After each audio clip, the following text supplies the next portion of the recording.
همان خدایی که از زیر بحر ولکن میبرارد چگونه بالای بحر ولکن لخچه علاب سرخ میرود، تمام بحر و آکیانها روز قیامت پیش از برپا شدن قیامت مبدل به آتش میشود. و اذا البحار سجرت، و یاد آر هنگامی را که این آبها و بحرها و آکیانها آتش داده میشود بتوانند گریزند.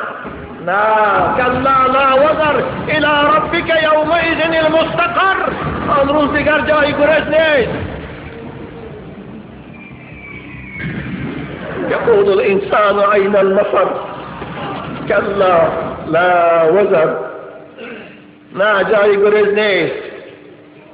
نه ثروتمندها، نه پادشاهها، نه ملا و ایشانها، نه متکبران نمیتوانند از قبضه قدرت خدا گریزند.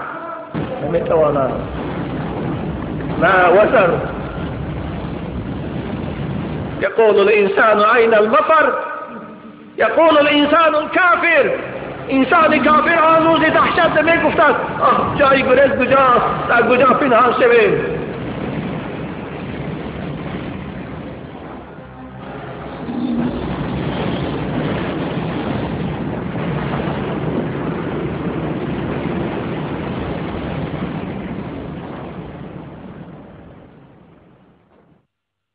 که گوید خدای عالم الغیب توی واقف باش یا به شکرای بروی من چه ها کرد آدمی زاد دست ابن آدم داد فریاد.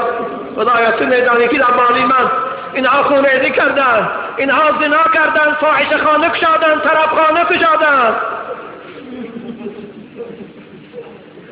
فساد و فتنه و فسق و عصیان، فساد و فتنه و فسق و عصیان گناه کردن تا دادنی جان. گران بارم من از عصیان ایشان. خدایا دیگه من باری وزنین اینها رو برداشت نمیتونم. آن روز ببین عزیزان من از باری جسدی ما وزنینی میکند. گرانبارم من از عصیان ایشان شد از مدفونشان خاکم پریشان. ندارم طاقت عصیان آن با این بار زمن این عاصیان را زود بردار.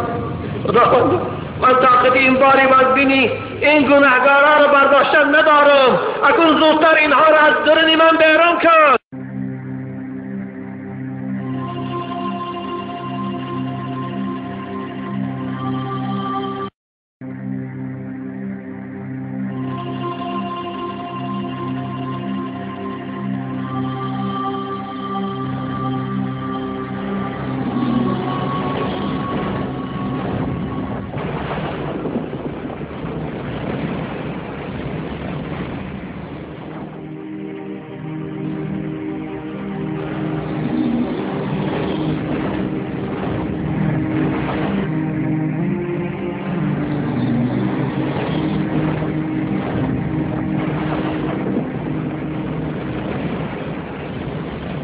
الملك اليوم لله الواحد القهار. امروز پادشاهی حقیقی کیست؟ امروز فرمان روا کیست؟ امروز حکومت در دست کیست؟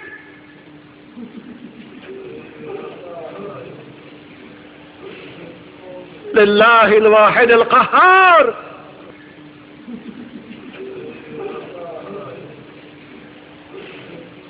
لله الواحد القهار.